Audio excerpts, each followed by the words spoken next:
Welcome back to the SPC newsroom. Take two. That's right. We actually just did. I'll say it. Why not? Why not let them behind the scenes here? We did the first 10 minutes of this show already.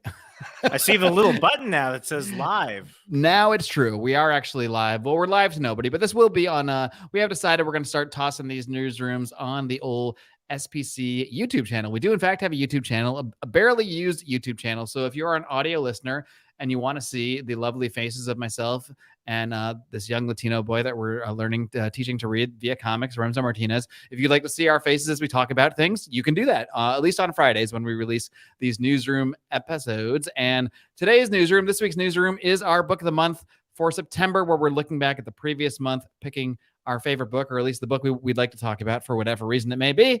But before we do that, Remzo, a couple of news bits actually came out since last week, Marvel MCU related. And, we talked a lot about Hugh Jackman and Deadpool and all that stuff, but they also announced a couple more things. One of them being that not only is Armor Wars no longer going to be a series, it'll now be a movie, but that movie is going to include a guy I like, a guy whose name I couldn't remember the first time we did this, but who I now know is named Sam Rockwell. But I really like him. He's returning as Justin Hammer. So what are your thoughts just on turning this into a movie? Because it could go either way. As Dan Smots and I have talked about on our Star Wars show recaps, which we have not yet done for Andor due to scheduling conflicts, mostly on my end. It seems like a lot of the problem with the Disney shows is that it seems, definitely in the case of Boba Fett, 100% in the case of Obi-Wan, they were written as movies, could have possibly been decent movies, but were turned into shows. So in the readaptation for shows, what would have been a 90 minute to 2 hour movie, well, that's only like 4 episodes. So now we need to add 4 more hours to it. So it just adds a lot of filler and fluff and nonsense. So in my mind, I'm wondering maybe we can get a reverse thing with Armor Wars, because I think that's also been a problem with some of the Marvel shows, is some of the pacing. So that's the positive I can see out of it. Plus, I'll be honest, I've always been a fan of Don Cheadle as an actor, and it's nice to see him actually be the lead in something. So I think that's pretty cool. Yeah, I think what this does show is that Disney Marvel is really concerned about how confident they are in these Disney Plus exclusive shows to actually carry an audience and keep an audience. And historically, Marvel Studios has not been successful in the television department. And we're not just talking shows that have occurred since Phase 3 Marvel, starting with WandaVision. Let's go back. They didn't really like a lot of the behind the scenes involvement during the Netflix era. They didn't really like what they were doing with Agents of S.H.I.E.L.D. on ABC. Nobody did. Yeah, Runaways Except on your brother. Freeform, except my brother. Runaways on Freeform, Inhumans.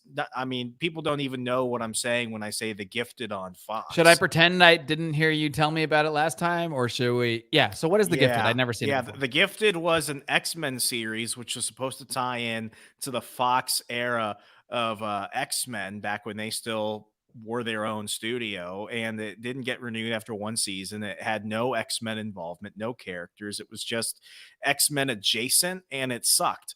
And it still had some Marvel involvement in it, but all this to basically say the last 3-4 shows have not been, these home runs that Marvel Disney has been expecting. And I think what they're trying to do is they're trying to, save what they have. I mean, I don't think they are confident that they can continue the strides and the giant gains that they've had over a decade and a half of just box office dominance, because it's not converting into the television space, particularly the streaming space. So I think them trying to convert Armor Wars from a television show into a film is their attempt of trying to rehab their reputation a little bit, which I think might be necessary. Yeah. And I mean, I think so. It does seem like in some ways we're about to go into a phase where there's less of it finally. But since WandaVision, there's been like almost too much MCU content, kind of the opposite of the problem that there was in the year or so previous, which is why I liked WandaVision anyway, but I probably liked it more than I would have if I had seen a year of MCU stuff prior to that. It was just, I haven't seen any of this stuff. I haven't seen any of these characters in so long. So maybe there's a little bit of a reining in on, they're not going to rein in the amount of content, but maybe on the fact that not everything needs to be a show. And maybe some of our ideas that we thought could be shows do make more sense as a movie. So I think it does at least show a little self-awareness, and hopefully the reasoning is storytelling based, because I just think sometimes we're making an 8-episode, 6-episode show of what could be a 90-minute movie, a 2-hour movie. Or sometimes it's the reverse. Like with Disney Plus, you're taking a 2-hour movie and turning it into a 6 or 7-hour show. And that just doesn't work. I mean, every episode of She-Hulk, I think somebody looked at the balance sheets. I knew we Every weren't getting out of this episode, with you ripping on She-Hulk again. every episode's $25 million. Is that true? It's $25 million. Is this verifiable? Are you sure about this? This isn't a Remzo fact. Let's go ahead and do it live. Let's do it live. How much does it That's like cost what I to imagine Game of produce Thrones numbers would be. one episode of, well, I mean, how much did it cost to make her twerk? She says She-Hulk spent $75 million for 3 episodes. So that math does add up. That's a little bit. It's a little bit more than 25. Oh yeah. So yeah, it's about $25 million. Hold on. So they're spending $25 million an episode and still don't have good animation for the lead character of the episode? Doubt me again, and the series will get canceled. That angers me, because I actually don't. I didn't like the series in the beginning, just like you. It's grown on me a little bit, but even the parts I like, the second I see that animation, it just pulls me right out. I like when she's Jen more, because then I can stay in it. But as soon as I see She-Hulk, I'm gone. And I'm someone who's accepted Infinity Gauntlets, snapping out half the universe. I can accept a lot. Exactly. Giant purple monster men, tree people. Exactly. I can accept anything in the context of a universe. Trust me. But you got to make me believe it. And the problem, and at least in some kind of reasonable way, whether it's storyline based or visual based. And look, if this came out and I hadn't seen 10 years of the MCU producing better looking stuff, then maybe it wouldn't have the same effect. The Hulk, Bruce Banner looks better in the same first episode than she does. It's weird. I don't understand it, but we're not here to talk about She-Hulk anymore. We're here to talk about our favorite books of the month of September. So you actually have a book I never heard of. Do you want to start with yours, or should we go with mine? We each have physical books this month, which is impressive. So this one I actually put away in my little stash box, but mine is something I picked up while I was out in Maryland earlier in September. I went to my favorite comic book store of all time, Third Eye Comics in Annapolis, Maryland. Shout out to Third Eye. They go ahead and put on Awesome Con every year, which is a convention I attended every year until this year. But they tend to carry a lot of books that a lot of smaller comic shops typically don't carry. I'm pretty sure that Third Eye is the largest comic book shop on the East Coast. But they had one as I was just perusing through a bunch of books to read while I was going to be in town for a week. This one caught my attention because it had 2 things I love. It had monsters and it had a samurai on the cover. And the title is Blade in the Dark. Essentially, it's about a lone survivor of a clan of warriors, and his name is Rook. And basically, Rook has to fight through feudal Japan to kill all these demon monsters that killed his family. And if it doesn't sound very original, especially for SPC listeners, it's because it's really not super original. It's kind of like Ronin by Frank Miller. It is a lot like Samurai Jack in many ways. But the art style is more of what I would call like a splattered ink style. It's not a manga. It's not drawn like a traditional comic book. It's really, it really feels like an art piece in many ways. And the whole book basically follows the monologues of and the inner dialogue of the main character, Rook, as he's going through Japan, as he's dealing with his pain of having to carry out vengeance on behalf of his clan. And as you go through the book, you're like, this is high art. So it's by Black Caravan. I've never heard of them before. They must be a new comic book indie publisher, but I picked it up. It was about $4. I don't know if it's a limited series. I don't know if they're going to continue doing it, but I know they don't have it at my local comic shop here in Milwaukee. So I'm probably either going to have to get it only digital or see if I can go ahead and purchase physical copies later and have them mailed to me. But I don't give a lot of indie books chances on the stands unless I'm like really in the mood. But you know what I think really caught me of this one is one, it tapped into something I really love, which is monster genre stuff, which is samurai stuff. So when you combine that together, of course I'm gonna do it. But it's also a pretty good book for Halloween.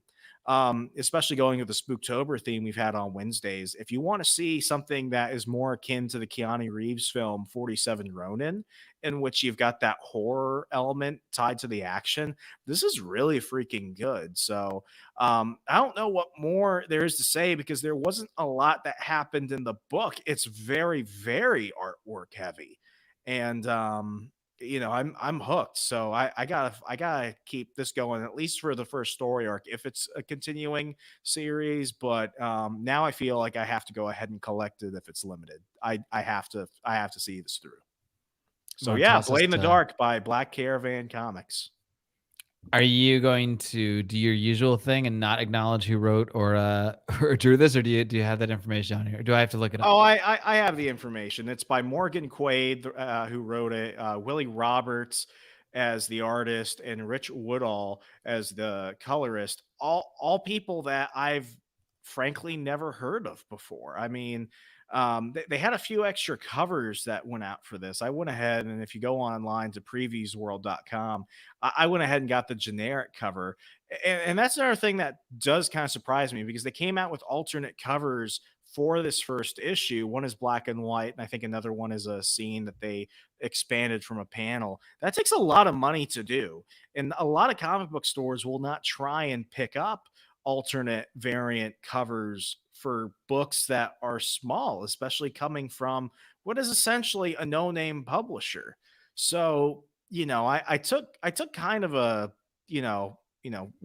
what the hell can I really lose from this? I'm bored. I want a comic book to read type of decision making process with this, and ultimately I don't regret it. It was I grabbed some books that I was like Black Adam. I'll go ahead and pivot. If Blade in the Dark is the book that I say is a book that you should probably read the first issue of to see if the story and the artwork is for you, then Black Adam 1 through 3 from DC Comics, I went ahead and picked those up and read all three back to back. That is trash.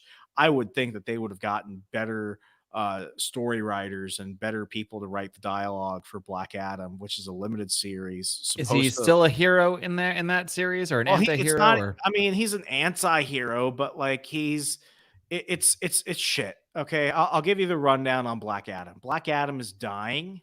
Well, I might His give you a rundown on Black Adam with my Dark Crisis report. So, but go ahead Oh, with okay. yours. Well, I'm hoping that that's better than this series because I was really looking forward to seeing a standalone Black Adam series, and I think this actually takes place before Dark Crisis, Mark. So if you wanted to know where it is The in timelines are continuity, what is very confusing with it DC. takes Always, it we're still trying to figure out where Doomsday Clock fits in, but it's been acknowledged enough that we have to think it does fit in, or did happen, or something. it happened before Death Metal. But anyway, this Black Adam series takes place before Dark Crisis.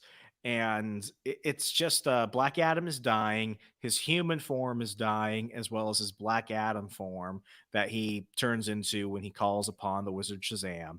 And what he does is he finds a descendant of his who's this young black teen going through medical school who talks like what white people think people from the Bronx talk like. And he turns him into Black Adam. I'm sorry, he Well, turns you him mean into like this, like talking like this over here, like I'm walking here. it's way more condescending. He's a Zoomer, Mark. He's not even millennial. I don't understand what he says, but he He's turns him. walking here. So I'm flying here. Black Adam turns his descendant, whose name I can't remember, into White Adam. That's not a thing. That didn't happen. That happened. Remzo, are you writing DC fan fiction again? I wish, because it would be If better. why couldn't he be white Adam? Why not Puerto Rican Adam? Why Well, not no, he Adam? doesn't turn white. He's still a No, black I know that. whose name is okay. I thought okay, but it's like it had the potential to be good, but it doesn't read well. The paneling is very rigid. The artwork is not up to par, I would think, for a limited series that they're really trying to push up for the Black Adam movie, which I am excited for, which it comes out in a couple of weeks. And the I story said is before, just I'll watch The Rock read the encyclopedia. So, yeah, stick him in a comic movie. I'm obviously going to see it. So Blade in the Dark was my pick of the month for something you have to read. Then Black Adam issue 3, which is part of, I think, his 9-part limited series, is absolute trash. Avoid it if you haven't read it so far. Don't do what I did and buy the first 3 issues that were out. It is just a waste of money. I'm probably going to end up flipping it. Yeah. So those are mine. All right. Well, do you want a quick Dark Crisis report? Do it. You don't care about spoilers on this, right? Nah. Okay. Well, I'm so DC took so much of my money in 2020 with death metal. see, you did the whole thing where you bought every tie-in ever and spent probably your life savings. I bought the guidebooks. Yeah. I bought the spinoffs of spinoffs. The only way to do DC books is to only do the DC events, is to stick to the main. If they reference another book, don't worry. The asterisk will tell you everything you need to know. And just otherwise, you're gonna feel that like if you go out on a binge drinking night and you have a dumb moment, you buy like everyone at the bar like 10 drinks. The next day you look at that bill, you feel like shit. I'm not sure what this analogy sounds kind of personal. Something you want to talk about? Your tales from my 20s. Point being, when you do that, yes, there was a point. When you binge on these events, you're gonna feel that hangover a lot more, and you're gonna feel that bill a lot more. But when you just get the main events, when you just have a drink or two, I guess is what I'm saying here, things are okay, even if it's not a great night. You don't regret it as much. But yeah, I'm reading the main book of Dark Crisis because I'm a DC events freak, but I stop. I draw the line at tie-ins. I won't do it. I will not do it, even if it's Batman tie-in, even if it's characters I like, won't do it. It's a principle. It's a line. It's the red line there. But the biggest story about Dark Crisis is that they changed the name of the series on me in the middle of the series. They changed it. It's no longer called Dark Crisis. It's now called Dark Crisis on Infinite Earths. It feels like such a fucking cop-out. Which I wonder how this came to be, because literally halfway through the series was just called Dark Crisis for issues 1, 2, and 3. And then it suddenly became Dark Crisis on Infinite Earths. And it's not like there's something that changed in the story that would make that make sense. It's almost like it wasn't selling as well. And they thought, if we call it On Infinite Earths, more people will say, oh, that's just it's the sequel to that story that we know that's famous, that's good, that SPC did a 3-part series on that we loved. So of course we're gonna go, check this out. That's the only reason. I just found it because I did a double take. I was like, Dark Crisis on Infinite Earths. All right. I was like, it's not called. Is it called? What did they call it? Is this the right book? I thought I had a spin-off or like a tie-in for a second. I was like, is this another book? And then I just looked at my other issues. Like, no, it was called Dark Crisis in issue 3. Issue 4 appears, and they added On Infinite Earths in there. They just snuck it in. They didn't announce it or anything. I have mixed reviews on the series. It's not what I intended to talk about today. But anyway, Black Adam in that series, he basically survives the thing where the whole Justice League dies.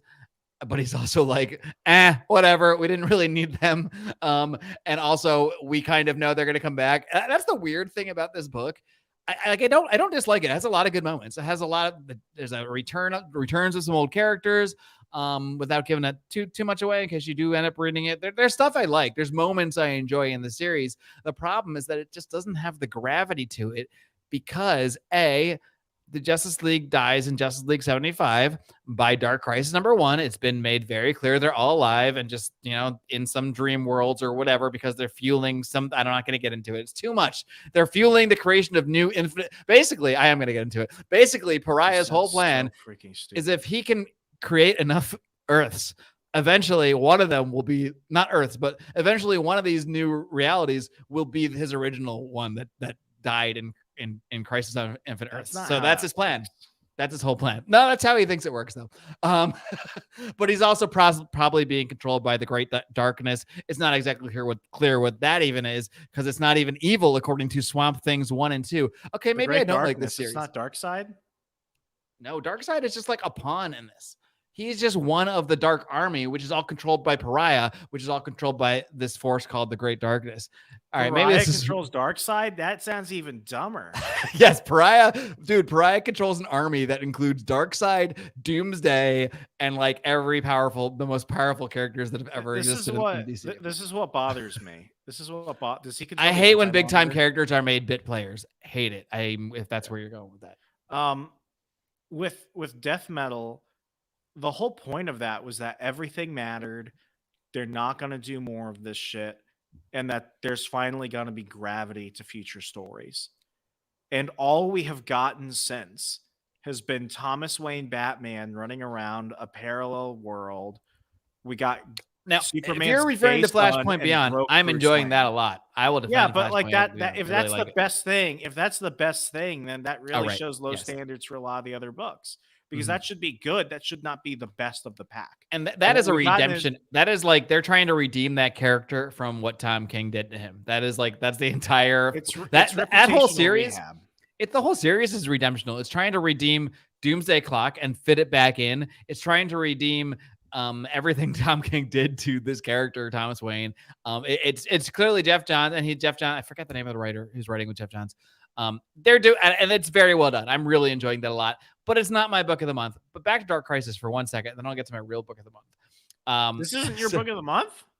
No, I didn't even intend to talk about it. But you mentioned Black Adam, I feel and like I just we're thought, committed now. I mean, yeah, I do feel a little committed. Maybe it is.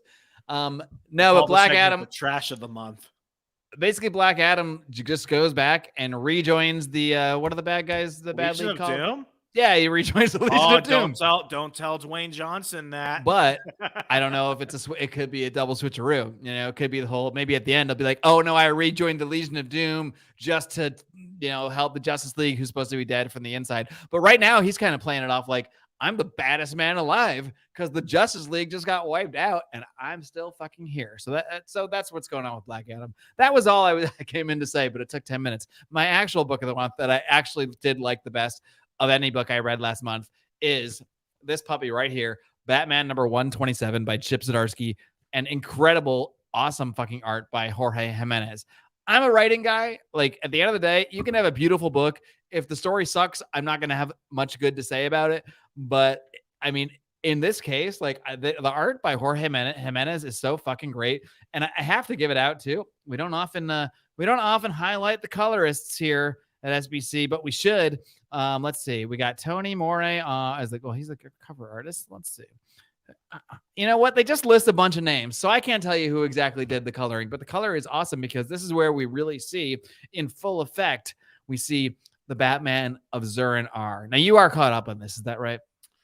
I have not picked up my physical copy, but I did read the spoilers. Okay, I'm gonna go pick up this week.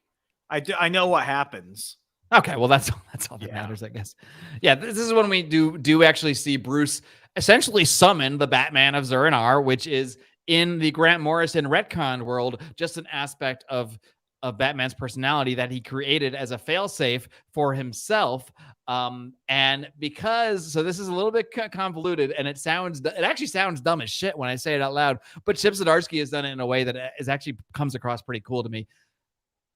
Originally, Zur-En-Arrh Batman is some scientist from another planet that took on the moniker of Batman. This is a Silver Age wackadoo story. Grant Morrison, as he does, I think it's in Batman R.I.P., which I didn't read, but I believe that's the story. Yeah, yep. Brings the concept of this character back, but as a facet of Batman, as a part of Bruce Wayne's psyche that he created as sort of a failsafe when regular Batman can't get things done or something.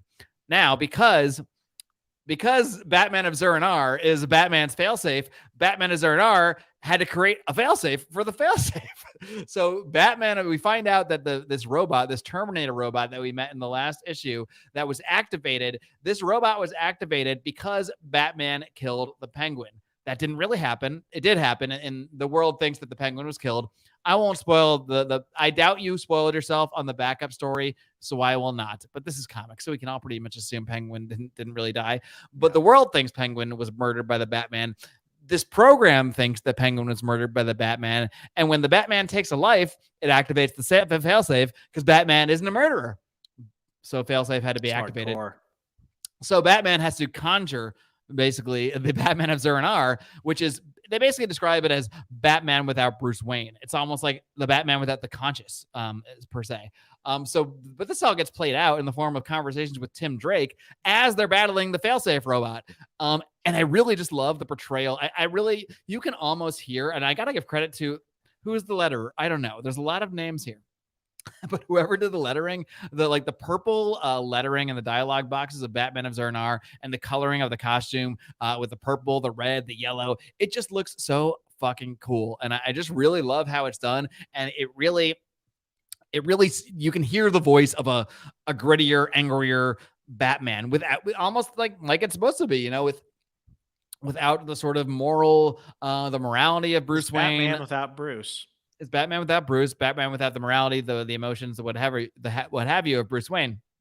Just look at the cover, Remzo. This cover's fucking cool. I'm looking forward to it. I mean, Mark, I was really thinking about it. When was the last time I myself collected more than one issue of an ongoing Batman title? I'll tell you my last time, about 5 years ago in the beginning of Tom King's run, which I really did enjoy in the beginning, but then things got weird. Thomas Wayne Batman, Yeah, et I cetera. collected a few issues from that I Am Suicide arc, but before that, I read a little bit of Batman Incorporated in 2013. Otherwise, I haven't read an ongoing Batman title month to month for more than a couple issues since Grant Morrison's Batman and Robin series. So I mean, Donny Cates is just kicking ass. It's why I have this on my physical pull list at my local comic shop. I mean, him and Jimenez, I think he brought Jimenez over from Daredevil. And now he has a new artist covering the same Donny Cates Daredevil over at Marvel. But I mean, this is the most exciting Batman story in a while, other than the Jeff Johns Three Jokers from a couple of years ago. So for an ongoing title, nonetheless, I mean, I'm not surprised this was your pick of the month. It would have been mine if I had picked it up sooner. But I mean, this is people. If Mark and I have not talked about this enough, you've got to go try this out. Yeah, absolutely. And this is the first series that I have received physical copies of in years on a regular basis. Wow. And it really has harkened me back. There's a couple benefits to, obviously we know the feel of the comics, which I will say, Smell it. this is how long it's been for me. It's Bury different. your nose in there. It's different, Remzo. The paper? It's different. Yeah, it's different. It's Yeah. how old I am. In the 90s, it was that like newspaper paper or whatever. And it was like, it had like a certain feel to it and a smell that it's just not there anymore. All comics now feel glossy. Yes. And it's not glossy paper per se, but it kind of feels glossy, but whatever. The art's fucking awesome. And the art just in a book, it just hits better than when it does on my Kindle.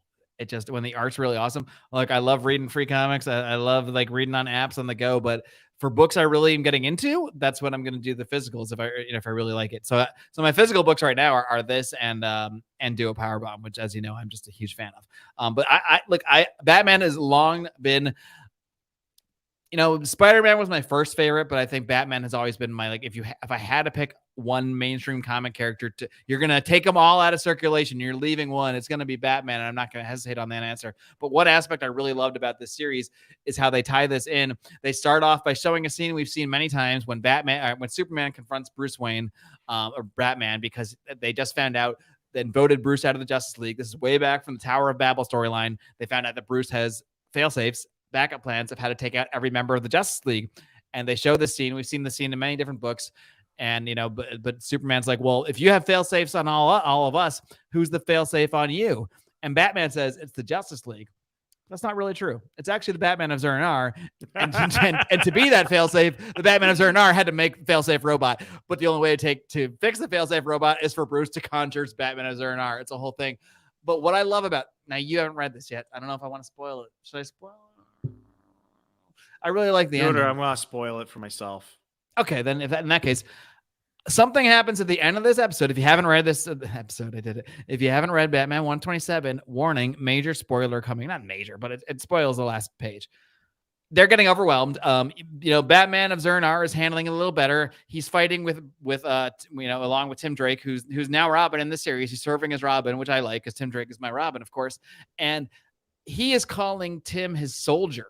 He's like, Tim's my soldier, Robin's my soldier. And this brings back Bruce Wayne. Like, Bruce is there in the background. He's kind of like, I don't know, in like watching sort of. And he's like, he comes out. He's like, no, Robin's not my son. Robin's not my soldier. He's my son, which I really love the moment of Bruce just coming and saying, that's my son. And it kind of kicks Zur-En-Arrh out of the brain for a minute and brings in regular Bruce. But then just as it looks like it's over, like failsafe has got him there, he's going to kill Bruce Wayne because Bruce Wayne killed the Penguin. So that you've activated the failsafe. Who shows up And it was like one of those moments that I wasn't expecting it, but it makes perfect sense. And it was awesome.